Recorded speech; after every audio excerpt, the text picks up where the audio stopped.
আমাদের সংগ্রাম চলবেই চলবে। ঘুষ খাও, তারা ঘুষ না খাও, এখানের থেকে বাঁচতে সমানে খাও। আমরা বাঙালি জাতি স্বাধীনতা অর্জন করতে চাই, স্বাধীনতা রক্ষা করতে চাই।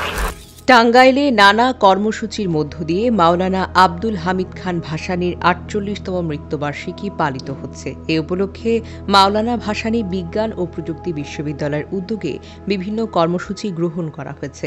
প্রথমে সকাল ৭:৩০টায় ভাইস চ্যান্সেলর অধ্যাপক ড মোহাম্মদ আনোয়ার আজিম আখন্দের নেতৃত্বে বিশ্ববিদ্যালয়ের পক্ষ থেকে মাজারে পুষ্পস্তবক অর্পণের মধ্য দিয়ে আনুষ্ঠানিকতা শুরু হয়।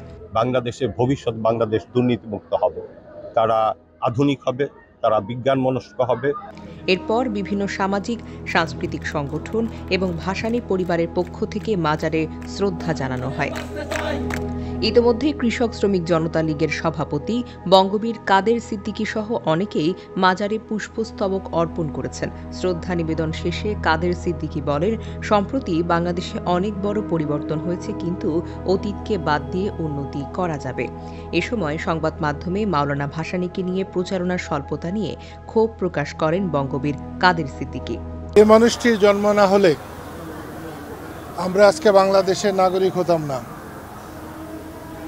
যে মাওলানা ভাসানীর জন্ম না হলে পাকিস্তান হতো না, পাকিস্তান না হলে বাংলাদেশ হতো না,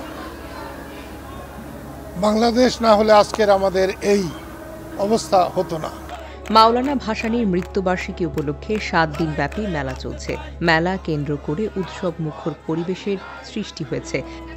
ভোর থেকেই ভাসানীর অনুসারী এবং বিভিন্ন রাজনৈতিক দলের নেতৃবৃন্দ মাজারে শ্রদ্ধা নিবেদন করেন।